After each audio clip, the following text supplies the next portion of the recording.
Hi guys, welcome back to the world of TNPSC. So இந்த வீடியோவில் வந்து நம்ம குரூப் 4 பதவிக்கான சேலரி அதை பற்றி தான் பார்க்க போகிறோம். ஸோ நீங்கள் இப்போ குரூப் 4 எக்ஸாமில் கிளியர் பண்ணி இப்போ உங்களுக்கு டிசம்பர்லேயோ ஜனவரிலையோ உங்களுக்கு கவுன்சிலிங் நடக்க வாய்ப்பு இருக்குது. நீங்கள் ஒரு மார்ச் இல்லை ஏப்ரலில் போய் ஜாயின் பண்ணுறதுக்கு வாய்ப்பு இருக்குது. இல்லை அதுக்கு முன்னாடியே கூட ஃபெப்ரவரிலேயே கூட ஜாயின் பண்ணலாம். அப்படி ஜாயின் பண்ணுறீங்கன்னா உங்களுக்கு என்ட்ரி லெவலில் என்ன பே வரும் அப்படிங்கிறத பற்றி இந்த வீடியோவில் ரொம்ப பேசிக்காக எல்லாருக்கும் புரிகிற மாதிரி கொஞ்சம் டீட்டெயில்டாக எக்ஸ்பிளைன் பண்ணியிருக்கேன். ஸோ இந்த வீடியோவில் வந்து 3 பார்ட்டாக முதல்ல பார்க்க போகிறோம். ஃபஸ்ட்டு 6th பே கமிஷன், அப்புறம் 7th பே கமிஷன், அப்போ வரப்போகிற 8th பே கமிஷன். 8th பே கமிஷனில் உங்களுக்கு எந்த லெவலுக்கு பே வந்து இன்க்ரீஸ் ஆகும் அப்படிங்கிறத பற்றி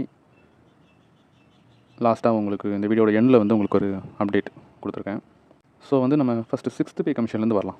ஏன்னா உங்களுக்கு இந்த ஹிஸ்ட்ரி தெரிஞ்சதுன்னா நீங்களே வந்து கால்குலேட் பண்ணி பார்த்துக்கலாம் எந்த அளவுக்கு உங்களுக்கு பே வந்து இன்க்ரீஸ் ஆக வாய்ப்பு இருக்குது. எல்லோரும் சொல்கிற மாதிரி 50,000 60,000 வரைக்கும் கூடுமா அப்படிங்கிற உங்களுக்கு ஒரு கிளாரிட்டி கிடைக்கும். ஸோ பே கமிஷனுங்கிறது என்னென்னா மத்திய அரசு அமைக்கக்கூடிய ஒரு குழு, ஊதிய குழுன்னு சொல்லுவாங்க. இது வந்து 10 வருஷத்துக்கு ஒருக்க வந்து மத்திய அரசு அமைக்கக்கூடிய ஒரு குழு. இவங்க என்ன பண்ணுவாங்கன்னா அப்பப்போ இருக்கக்கூடிய விலைவாசிக்கு ஏற்ற மாதிரி, நாட்டோட பொருளாதார நிலைக்கு ஏற்ற மாதிரி மத்திய அரசு பணியாளர்களோட ஊதியத்தை வந்து உயர்த்தி எந்த லெவல் வரைக்கும் கொடுக்கலாங்கிற மாதிரி ரெக்கமெண்டேஷன்ஸ் கொடுப்பாங்க. அதை நடைமுறைப்படுத்துறது மத்திய அரசு. இதே மாதிரி மாநில அரசு வந்து இந்த பே கமிஷன், மத்திய அரசு பே கமிஷன் அமைச்சு முடித்து அவங்களோட ரெக்கமெண்டேஷன்ஸ் கொடுத்தக்கப்புறம் அதை பேஸ் பண்ணி மாநில அரசு தமிழ்நாடு அரசு வந்து ஒரு ஊதியக்குழு அமைப்பாங்க. அவங்க வந்து ஒரு ரெக்கமெண்டேஷன்ஸ் கொடுப்பாங்க. அதை வச்சு நம்ம மாநில அரசு பணியாளர்களுக்கு பே வந்து ஃபிக்ஸ் பண்ணுவாங்க ஒவ்வொருத்தருக்கும். அதாவது ஒவ்வொரு நிலைக்கும், ஜூனியர் அசிஸ்டண்ட், அசிஸ்டண்ட் அப்படியே மேலே உள்ள ஒவ்வொரு கேடருக்கும் பே வந்து ஃபிக்ஸ் பண்ணுவாங்க. ஸோ நீங்கள் 6th பே கமிஷன் பார்த்தீங்கன்னா 2006லேருந்து 2016 10 வருஷம் நடைமுறையில் இருந்துச்சு. ஸோ 6th பே கமிஷனில் ஒரு ஜூனியர் அசிஸ்டண்ட், அதாவது குரூப் 4 பதவியில் வரக்கூடிய ஒரு ஜூனியர் அசிஸ்டண்ட்டுக்கு பே எப்படி இருந்துச்சுன்னா டியூட்டி பேன்னு சொல்லுவாங்க. டியூட்டி பே 5,200 ரூபா, கிரேடு பே வந்து 2,400 ரூபா. இது ரெண்டும் சேர்த்து 7,600 ரூபா. இதுதான் அவங்களோட சம்பளம். 2006 முதல்ல ஃபிக்ஸ் பண்ண போகுது. இது போக அலவன்சஸ் வரும், ஓகேவா? அது போக டியர்னஸ் அலவன்ஸ், டிஏன்னு சொல்லுவாங்க. இந்த டிஏங்கிறது என்னென்னா 6 மாதத்துக்கு ஒருக்க கவர்மெண்ட் வந்து இன்க்ரீஸ் பண்ணுவாங்க. அப்போ இருக்கக்கூடிய இன்ஃப்ளேஷன் எல்லாத்தையும் பொறுத்து இன்க்ரீஸ் பண்ணுவாங்க. இது வந்து 2006லேருந்து 2016 வரைக்கும் 6 மாதத்துக்கு ஒருக்க ஒரு 5%, 8% அப்படி இன்க்ரீஸ் பண்ணி 2016க்கு அப்புறம் 7th பே கமிஷன் வரும்போது 139% ஆயிடுச்சு. ஸோ 139% ஆஃப் 7,600 பார்த்திங்கன்னா 10,564 ரூபா. இது ரெண்டையும் நீங்கள் ஆட் பண்ணிங்கன்னா 18,164 ப்ளஸ் அலவன்சஸ். இதுதான் வந்து 6th பே கமிஷனோட குரூப் 4 சேலரி. அதாவது நீங்கள் 2016, 17 ஸ்டார்டிங் அந்த மாதிரி நீங்கள் ஒரு குரூப் 4ல் ஜாயின் பண்ணியிருந்தீங்கன்னா உங்களுக்கு வந்து சேலரி வந்து இந்த 18,000 சம்திங் தான், ஓகேவா? இப்போ 7th பே கமிஷன் கொண்டு வராங்க.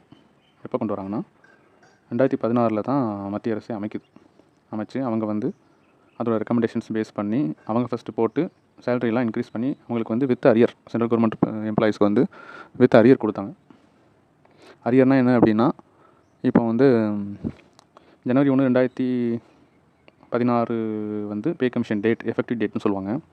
உங்களுக்கு வந்து அதை இம்ப்ளிமெண்ட் பண்ணுறது வந்து ஒரு 6 மாதம் கழிச்சு தான் இம்ப்ளிமெண்ட் பண்ணுறாங்கன்னு வைங்க.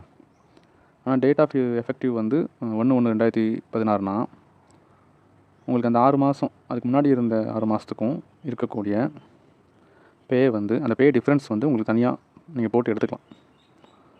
அதுவுமே சென்ட்ரல் கவர்மெண்ட் வந்து கொடுப்பாங்க.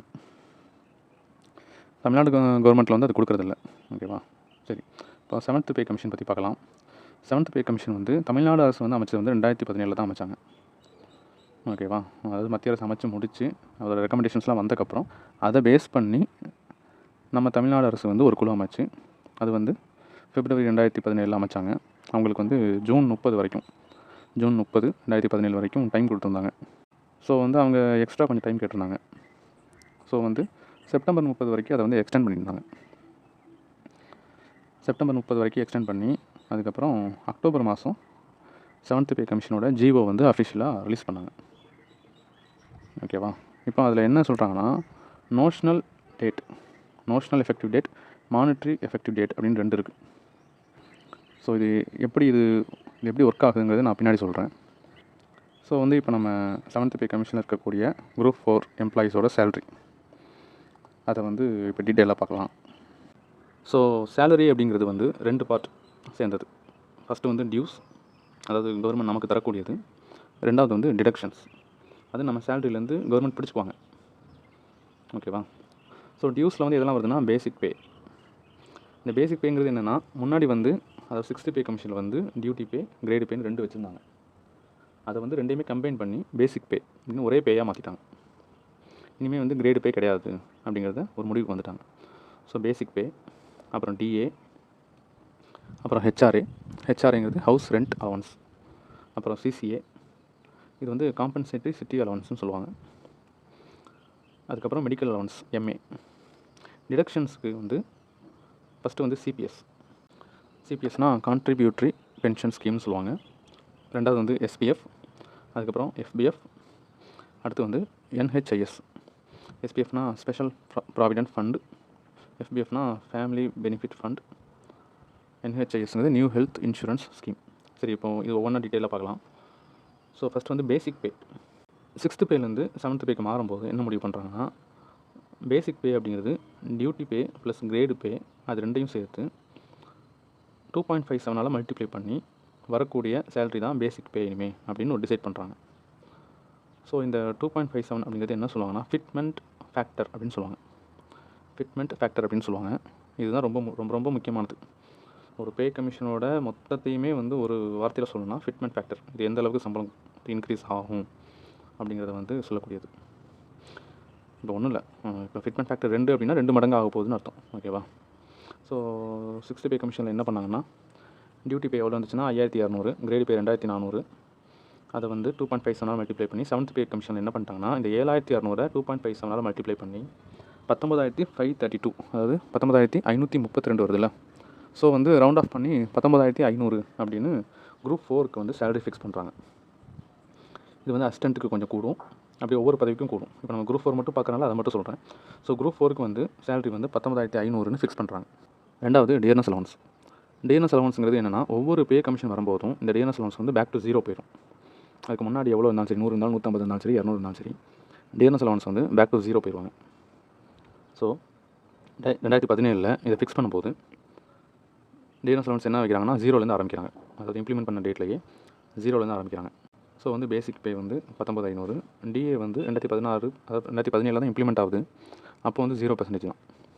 அதுக்கப்புறம் ஒரு 5% அப்படி கொஞ்சம் கொஞ்சமாக கூட்டினாங்க. சரியா? இப்போ 2025 ஜனவரி மாதம் என்ன லெவலில் இருந்துச்சுன்னா 1, அதாவது ஒரு வருஷத்துக்கு வந்து 2 டைம் வந்து இது வந்து இன்க்ரீஸ் பண்ணுவாங்க. டிஏ வந்து ஜனவரி 1 அண்ட் ஜூலை 1 2 நாள். ஓகேவா? ஜனவரியில் வந்து 55% இருந்துச்சு. இப்போ ஜூலையில் வந்து 3% கூட்டணும். ஏன்னா சென்ட்ரல் கவர்மெண்ட் வந்து 3% கூட்டியிருக்காங்க, 58. அதே தான் நம்ம ஸ்டேட் கவர்மெண்ட் ஃபாலோ பண்ணுறாங்க. இப்போ ஜூலையில் வந்து அதாவது ஜூலை 1 டேட்டு படி 58% ஆகணும். அது இன்னும் அனௌன்ஸ் பண்ணாமல் வச்சுருக்காங்க. அதை அனௌன்ஸ் பண்ணிடுவாங்க. இப்போ ஆக்சுவலாக இந்த டிஏங்கிறது வந்து எப்போவுமே ஜான் 1 ஜூலை 1 இருந்தாலுமே நமக்கு வந்து எப்போ கொடுப்பாங்கன்னா ஜான் 1ங்கிறத வந்து ஏப்ரலில் தான் நமக்கு கொடுப்பாங்க.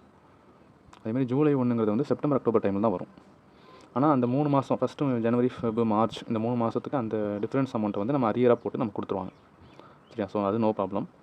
ஸோ ஜனவரி 1 வந்து 55% இருந்துச்சு, ஜூலை 1 வந்து 58. இது இப்போ அனௌன்ஸ் பண்ண போகிறாங்க. ஸோ 2026 ஜனவரி 1 வந்து 60% தான் வரதுக்கு வாய்ப்பு இருக்குது. ஏன்னா சென்ட்ரல் கவர்மெண்ட் பொறுத்தளவுக்கு 2026 வந்து 8th பே கமிஷன் வந்து எஃபெக்டிவ் டேட் வரப்போகுது. ஸோ 2026 மிட்லையோ அது எண்டுக்குள்ளேயோ உங்களுக்கு வந்து சென்ட்ரல் கவர்மெண்ட் வந்து 8th பே கமிஷன் வந்து இம்ப்ளிமெண்ட் பண்ணிடுவாங்க. அதனால் இந்த டிஏ வந்து அதிகமாக கொடுக்க வேண்டாம்னு அவங்க என்ன பண்ணியிருக்காங்கன்னா கம்மியாக தான் இன்க்ரீஸ் பண்ணிட்டு வராங்க. ஸோ வந்து 2026 ஜனவரி 1 படி 60% தான் டிஎன்எஸ் அலவன்ஸ் இருக்கிறதுக்கு வாய்ப்பு இருக்குது. ஓகேவா? இப்போ டிஏ வந்து நீங்கள் வந்து ஒரு அதாவது ஃபெப்ரவரி மார்ச் ஏப்ரல் இப்படி ஜாயின் பண்ணுறீங்கன்னா அந்த டைமில் வந்து உங்களுக்கு வந்து 60% தான் டிஏ இருக்கும். ஓகேவா? ஸோ 60% ஆஃப் 19500 எவ்வளோ அப்படின்னா 11700, 11700. இதுதான் வந்து உங்களுக்கு வரக்கூடிய டிஎன்எஸ் அலவன்ஸ். ஸோ நெக்ஸ்ட்டு வந்து ஹெச்ஆர்ஏ, ஹவுஸ் ரெண்ட் அலவன்ஸ்னு சொல்லுவாங்க. இப்போ வந்து சிட்டியை வந்து நம்ம பே கமிஷனோட ஜிஓ படி ஒரு 4 டைப்பாக பிரிக்கிறாங்க. அதில் ஃபஸ்ட்டு டைப்பையே 2ஆக பிரிக்கிறாங்க. ஃபஸ்ட்டு வந்து கிரேட் 1 சிட்டிஸ், அது வந்து கிரேட் 1A அண்ட் கிரேட் 1Bன்னு பிரிக்கிறாங்க. கிரேட் 1A இந்த சிட்டிக்கு வந்து ஹெச்ஆர்ஏ வந்து 1800 ரூபா. இது வந்து குரூப் 4க்கு சொல்கிறேன் நான் வந்து. கிரேட் 1Aங்கிறது என்னென்னா சென்னை சிட்டி, அதை சுற்றி இருக்கக்கூடிய 32 கிலோமீட்டர் சரௌண்டிங் ஏரியாஸ். சென்னை சிட்டியிலேருந்து 32 கிலோமீட்டர் ரேடியஸில் இருக்கக்கூடிய ஏரியாஸுக்கு வந்து கிரேட் 1A சிட்டின்னு சொல்லுவாங்க. இதுக்கு வந்து 1800 ரூபா ஹெச்ஆர்ஏ. கிரேட் 1B சிட்டிங்கிறது கோயம்புத்தூர், மதுரை, சேலம், திருப்பூர், திருச்சி, ஈரோடு இங்கெல்லாம் இருக்கக்கூடிய அர்பன் ஏரியாஸ் மட்டும். அண்டு அதை சுற்றி இருக்கக்கூடிய 16 கிலோமீட்டர் இந்த ஏரியாஸ் வந்து கிரேட் 1Bன்னு சொல்லுவாங்க. இங்கே வந்து ஹெச்ஆர்ஏ வந்து 1200 ரூபா. கிரேடு 2 சிட்டிஸ், இது வந்து நீங்கள் பாஸ் பண்ணி பார்த்துக்கோங்க. உங்கள் ஊர் வந்து இதில் இருக்கான்னு பார்த்துக்கோங்க. நிறைய ஊர் இருக்குது. ஆம்பூர், பரம்பக்குடி, பொள்ளாச்சி அர்பன் ஏரியா, யூஏனா அர்பன் ஏரியா. சரியா? இந்த கிரேடு 2 சிட்டிஸில் இருக்கக்கூடிய ஏதாவது ஊரில் உங்களுக்கு போஸ்டிங் போட்டாங்கன்னா அங்கே வந்து உங்களுக்கு வந்து ஹெச்ஆர்ஏ வந்து 800 ரூபா. இது போக முனிசிபல் கார்பரேஷன்ஸ், மாநகராட்சி, எந்த மாநகராட்சியாக இருந்தாலும் சரி, அது போக சிறப்பு நிலை நகராட்சி அப்படின்னு சொல்லுவாங்க. ஸ்பெஷல் கிரேட் முனிசிபாலிட்டிஸ், சிறப்பு நிலை நகராட்சின்னு சொல்லுவாங்க. அங்கேயும் உங்களுக்கு வந்து 800 ரூபா தான். அதை சுற்றி இருக்கக்கூடிய 8 கிலோமீட்டர் டிஸ்டன்ஸ் வரைக்குமே. ஸோ கிரேடு 3 பார்த்திங்கன்னா உங்களுக்கு வந்து 500 ரூபா ஹெச்ஆர்ஏ. இது வந்து சிறப்பு நிலை நகராட்சியை தவிர்த்து இருக்கக்கூடிய மற்ற நகராட்சிகள், அதுலேருந்து நீங்கள் எங்கேருந்து வந்தாலும் உங்களுக்கு வந்து 500 ரூபா. ப்ளஸ் தாலுகாவோட ஹெட் குவார்ட்டர்ஸில் இருந்தீங்கன்னா உங்களுக்கு போஸ்டிங் போட்டாங்கன்னா அங்கே வந்து உங்களுக்கு 500 ரூபா. கிரேடு 4ங்கிறது அன்கிளாசிஃபைடு. இதில் எதுலையுமே வரல அப்படின்னா, உங்கள் ஏரியா வரல அப்படின்னா, இப்போ நீங்கள் விஏஓவாக போகிறீங்க, ஏதோ ஒரு கிராமத்தில் போட்டிருக்காங்க, அது வந்து இந்த மேலே இருக்கக்கூடிய great 1A, great 1B, grade 2, grade 3 எதுலையுமே வரலன்னா அது வந்து அன்கிளாசிஃபைட் பிளேசஸ் ஆயிரும். அங்கே வந்து 350 ரூபா ஹெச்ஆர்ஏ. ஓகேவா? So next city compensatory allowance, சிசிஏன்னு சொல்லுவாங்க.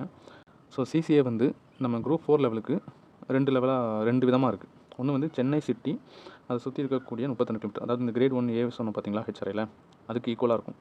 அந்த ஏரியாவுக்குள்ளே நீங்கள் வந்தீங்கன்னா உங்களுக்கு வந்து சிட்டி அலவன்ஸ் வந்து 360 ரூபா. ரெண்டாவது வந்து கோயம்புத்தூர், மதுரை, சேலம், திருச்சி, திருநெல்வேலி, திருப்பூர் அண்ட் ஈரோடு. இந்த சிட்டிஸில் நீங்கள் ஏதாவது ஒரு சிட்டிஸில் இருந்தாலும் அந்த சிட்டி லிமிட்லேருந்து 16 கிலோமீட்டரில் இருக்கக்கூடிய எந்த ஏரியாவில் உங்களுக்கு போஸ்டிங் போட்டாலும், நான் சொல்கிறது எல்லாமே உங்களுக்கு போஸ்டிங் போடுறதை பொறுத்து தான். சரியா? அங்கே வந்து உங்களுக்கு வந்து சிட்டி அலவன்ஸ் வந்து 180 ரூபா. அடுத்து வந்து மெடிக்கல் அலவன்ஸ். இந்த மெடிக்கல் அலவன்ஸ் பார்த்திங்கன்னா 6th பே கமிஷன் இருந்தபோது 100 ரூபா தான் இருந்துச்சு. இப்போ வந்து அதை வந்து 300 ரூபாயாக மாற்றிருக்காங்க. நெக்ஸ்ட்டு வந்து டிடக்ஷன்ஸ் பார்க்கலாம். டிடக்ஷன்ஸில் வந்து ஃபஸ்ட்டு வந்து கான்ட்ரிபியூட்டரி பென்ஷன் ஸ்கீம். ஓகேவா? சிபிஎஸ்.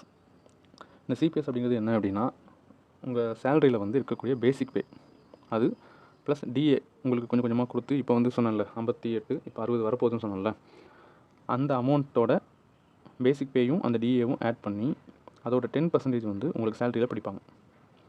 இப்போ பார்த்தீங்கன்னா 19,500 உங்களுக்கு பேசிக் பே குரூப் 4 லெவலுக்கு. அதுக்கு 60% ஆஃப் டிஏ நம்ம பார்த்தோம் 11,700ன்னு. இது ரெண்டையும் ஆட் பண்ணிங்கன்னா 31,200 வரும். அதில் 10% 3,120 வந்து சிபிஎஸ்க்கு பிடிச்சிருவாங்க. இப்போ 3,120 உங்கள் சேலரியிலேருந்து பிடிப்பாங்க. இதே அமௌண்ட் வந்து கவர்மெண்ட் வந்து உங்கள் அக்கௌண்ட்டில் போடுவாங்க. உங்களுக்கு சிபிஎஸ் அக்கௌண்ட்டுன்னு உங்களுக்கு நீங்கள் ஜாயின் பண்ண உடனே உங்களுக்கு சிபிஎஸ் நம்பர்னு ஒன்று க்ரியேட் பண்ணுவாங்க. அந்த நம்பரில் வந்து நீங்கள் லாகின் பண்ணி பார்க்கலாம் உங்களுக்கு பிடிச்ச அமௌண்ட்டு. அது போக கவர்மெண்ட் அதில் அதே அமௌண்ட்டு போடுவாங்க. இது ரெண்டும் சேர்த்து உங்களுக்கு மாதம் மாதம் பிடிச்சிட்டே வருவாங்க. மொத்தமாக இந்த அமௌண்ட் வந்து நீங்கள் ரிட்டையர்ட் ஆகும்போது உங்களுக்கு கையில் கிடைக்கும். ஓகேவா? நெக்ஸ்ட்டு வந்து எஸ்பிஎஃப்னு சொல்லுவாங்க, ஸ்பெஷல் ப்ராவிடென்ட் ஃபண்டு. இது வந்து 70 ரூபா பிடிப்பாங்க உங்களுக்கு மாதம் மாதம். சில பேருக்கு ஸ்டார்டிங்கில் பிடிக்க மாட்டாங்க, ரெகுலரைசேஷன் பண்ணிட்டு தான் பிடிப்பாங்க. ரெகுலரைசேஷனுங்கிறது நீங்கள் ஜாயின் பண்ணி 1 இயர்லேயும் பண்ணுவாங்க, சில ஆஃபீஸில் 6 மாதத்துலேயே கூட பண்ணுவாங்க. ஓகேவா? அது பண்ணிட்டாங்கன்னா உங்களுக்கு வந்து இந்த 70 ரூபா பிடிக்க ஆரம்பிச்சிருவாங்க. அடுத்து வந்து எஃபிஎஃப். எஃபிஎஃப்ங்கிறது முன்னாடி 60 ரூபா பிடிச்சிட்டு இருந்தாங்க, இப்போ வந்து 110 ரூபாயாக இன்க்ரீஸ் பண்ணியிருக்காங்க. இது என்ன அப்படின்னா, இன்கேஸ் நீங்கள் வந்து சர்வீஸில் இருக்கும்போது இறந்துட்டீங்க அப்படின்னா, ஒரு கவர்மெண்ட் சர்வெண்ட் வந்து இறந்துட்டார் அப்படின்னா, கவர்மெண்ட் வந்து அவங்க குடும்பத்துக்கு வந்து 5 லட்ச ரூபா கொடுக்கும். இது வந்து முன்னாடி 3 லட்சமாக இருந்துச்சு. இப்போ ரீசெண்டாக 2021 நினைக்கிறேன், அப்போ வந்து 5 லட்சமாக இன்க்ரீஸ் பண்ணாங்க. ஸோ வந்து 60 ரூபா பிடிச்சிட்டு இருந்தாங்க, இப்போ வந்து அதை 110 ரூபாயாக இன்க்ரீஸ் பண்ணியிருக்காங்க. இந்த டிடக்ஷன்ஸ் வந்து ரொம்ப அதிகமாக கூட்டத்துக்கு வாய்ப்பு இருக்குது 8th பே கமிஷன் வரும்போது, ஆனால் ரொம்ப அதிகமாக போகாது. அடுத்து வந்து NHIS, new health insurance scheme. ஓகேவா? இது வந்து உங்களுக்கு வந்து 300 ரூபா பிடிப்பாங்க. இது வந்து முன்னாடி பார்த்தீங்கன்னா 180 ரூபா தான் பிடிச்சிட்டு இருந்தாங்க, இப்போ 300 ரூபாயாக மாற்றிருக்காங்க. ஓகேவா? இப்போ வந்து நம்ம ஒரு பேசிக்காக ஒரு கால்குலேஷன் நீங்களே பார்க்கலாம்.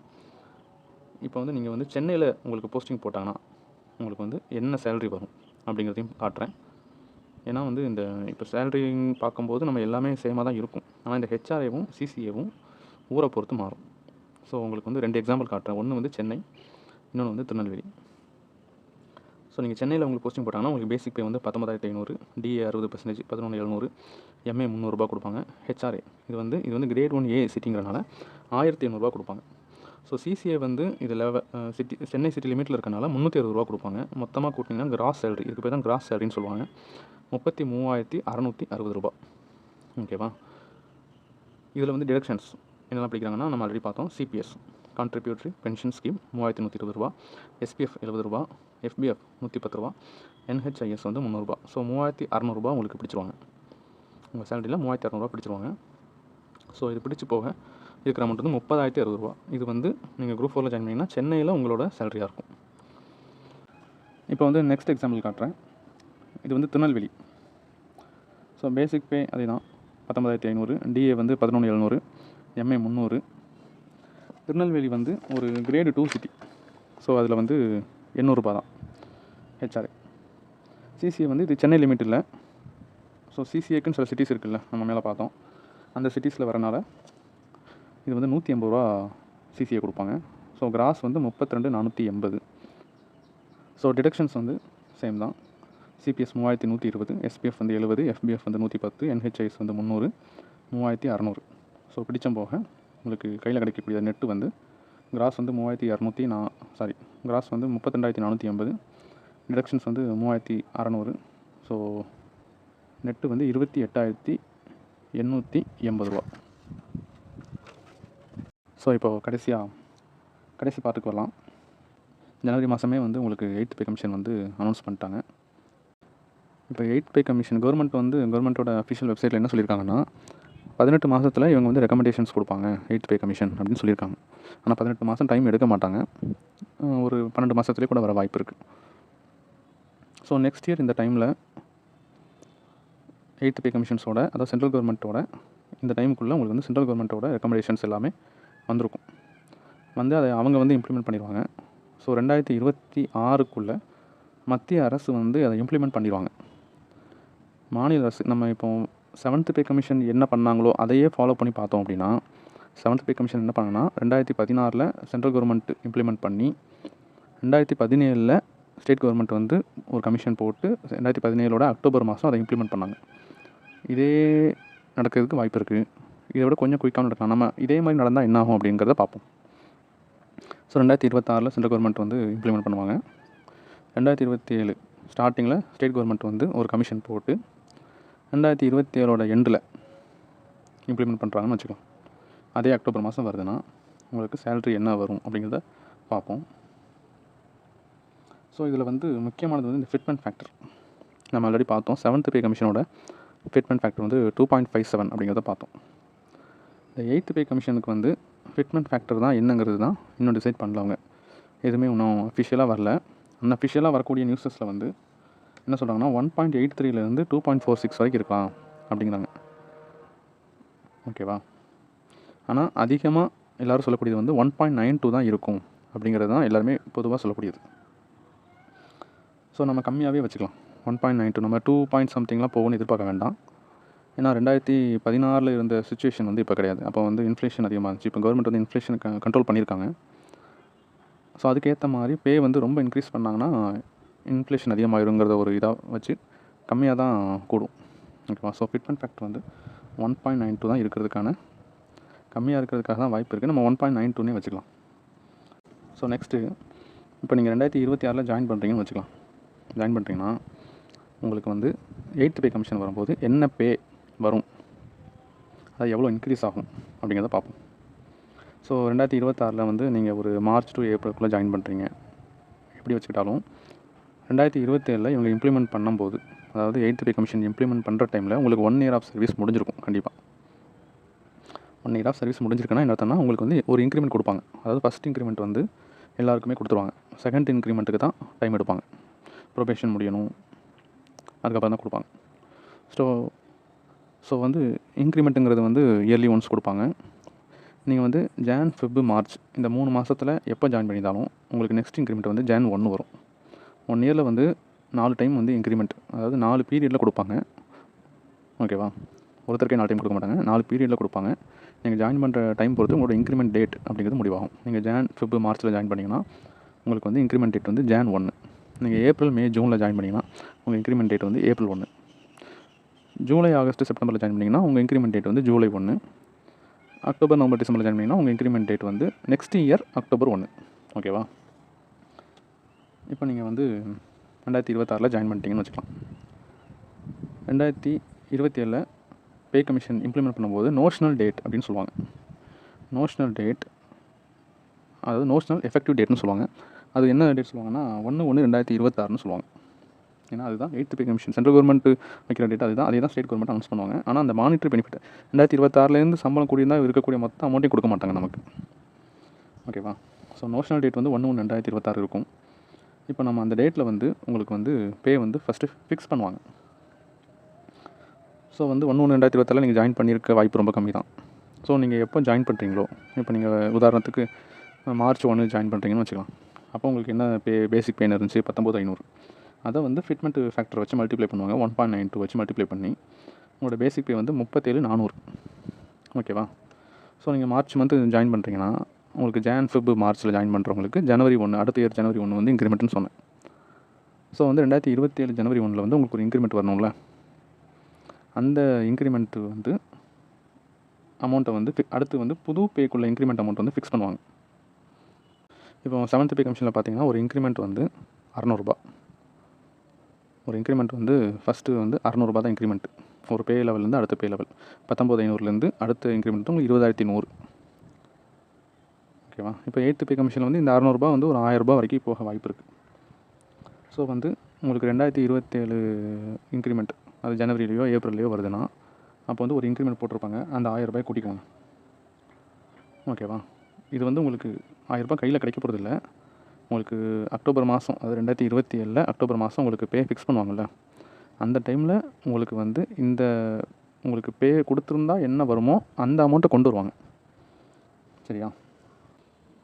நீங்கள் 2026 ஜாயின் பண்ணிட்டீங்கன்னா 2027 ஒரு இன்க்ரிமெண்ட் உங்களுக்கு கொடுத்துருந்தா 1000 ரூபாய் கூட்டியிருக்குமா? ஸோ 37,400 கூட ஒரு 1000 ரூபாய் கூட்டி 38,400. ஓகேவா? இதை தான் உங்களுக்கு வந்து 8th பே கமிஷனுக்கு வரும்போது பேயாக ஃபிக்ஸ் பண்ணுவாங்க. இது வந்து உங்களோட பேசிக் பே. நோஷனல் அப்படின்னா இதான் அர்த்தம். ஓகேவா? அது 2026லேருந்து 27 வரைக்கும் உங்களுக்கு வந்து சம்பளத்தோட அந்த டிஃப்ரென்ஸ்லாம் அவங்க கொடுக்க போகிறதில்ல. ஆனால் 26ஆம் தேதி உங்களுக்கு சம்பளம் கொடுத்துருந்தா என்ன கொடுத்துருப்போம் அதை அப்படியே கண்டினியூ பண்ணிட்டே வந்து 27 உங்களுக்கு இன்க்ரிமெண்ட் வரும்போது 1000 ரூபா கூடியிருக்குமா, அதையும் சேர்த்து அந்த பேயை கொண்டு வந்து உங்களுக்கு 2017 இம்ப்ளிமெண்ட் பண்ணும்போது அதுதான் உங்களோட புது பே அப்படின்னு சொல்லி ஃபிக்ஸ் பண்ணுவாங்க. ஸோ உங்களோட பே வந்து 38,400 இருக்கும். ஸோ டிஏ வந்து உங்களுக்கு திருப்பி 0 கொண்டு போயிடுவாங்க. 2027 வரும்போது உங்களுக்கு எப்படின்னா, இப்போ அடுத்த வருஷம் நீங்கள் ஜாயின் பண்ணும்போது 60% இருக்குன்னா அது வந்து ஒரு 62, 63, அடுத்து வந்து ஒரு 65, 70, 75 வரைக்கும் போயிருக்கும். 8th பே கமிஷன் வர டைமில் வந்து ஒரு 70, 75 வரைக்கும் போயிருக்க வாய்ப்பு இருக்குது. அதை வந்து திருப்பி 0 கொண்டு போயிடுவாங்க. ஸோ டிஏ அமௌண்ட் எதுவுமே வராது. அடுத்து வந்து எம்ஏ வந்து இப்போ வந்து 300 ரூபா இருக்குது. ஏன்னா 6th பேயில் வந்து 100 ரூபா இருந்துச்சு, இப்போ 300 ரூபா இருக்குது. இனி அடுத்த பேயில் வந்து அது 600 ரூபா வரைக்கும் போகலாம். ஏன்னா எப்போவுமே டபுள் பண்ணுறதுக்கு வாய்ப்பு இருக்குது. சரியா? போன டைம் வந்து டபுளை விட அதிகமாக தான் பண்ணியிருக்காங்க. இப்போ டபுள்னு நம்ம வச்சுக்கலாம் 600 ரூபா. ஹெச்ஆர்ஏ வந்து இப்போ நான் இது வந்து சென்னை வச்சு கால்குலேட் பண்ணியிருக்கேன். ஹெச்ஆர்ஏ நீங்கள் பார்த்தீங்கன்னா உங்களுக்கு வந்து நம்ம ஆல்ரெடி பார்த்தோம் 1,800 ரூபா ஹெச்ஆர்ஏக்கு. அதாவது 7th பே வச்சு பார்த்தீங்கன்னா 1,800 ரூபா வருது. அது வந்து 8th பே கமிஷன் வரும்போது டபுள் பண்ணால் கூட உங்களுக்கு 3,600 போயிடும். நான் டபுள் பண்ணல, 3,000ன்னு வச்சுக்கிறேன்.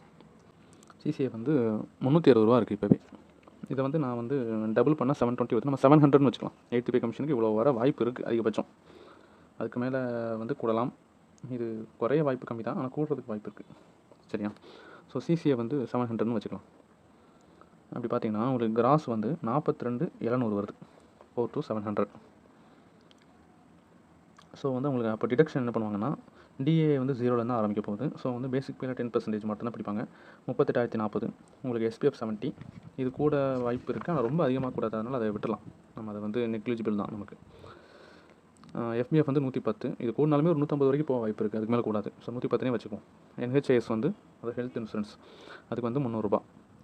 இதெல்லாம் ஆட் பண்ணிங்கன்னா 43,020 ரூபா, சாரி 4,320 ரூபா வருது. இப்போ உங்களுக்கு கிராஸ் பார்த்தீங்கன்னா 42,700. அதில் டிடக்ஷன் பண்ணிங்கன்னா 4320 மைனஸ் பண்ணிங்கன்னா 38,380 ரூபா. இது வந்து 2027 உங்களுக்கு வந்து 8th பே கமிஷன் இம்ப்ளிமெண்ட் பண்ணாங்கன்னா உங்களுக்கு வரக்கூடிய சேல்ரி இவ்வளோ தான் வர வாய்ப்பு இருக்குது. சரியா? இது வந்து நான் மினிமமாக போட்டிருக்கேன். இதை விட அதிகமாகவும் ஆகலாம். அதிகபட்சம் ஒரு 40,000 வரைக்கும் வரலான்னு வைங்களேன். குரூப் 4 லெவலுக்கு அந்த லெவல் வரதுக்கு வாய்ப்பு இருக்குது. ஸோ இது வரைக்கும் சொன்னதில் உங்களுக்கு ஏதாவது டவுட் இருந்துச்சுன்னா கமெண்ட்டில் சொல்லுங்கள், எக்ஸ்பிளைன் பண்ணுறேன். தேங்க்யூ.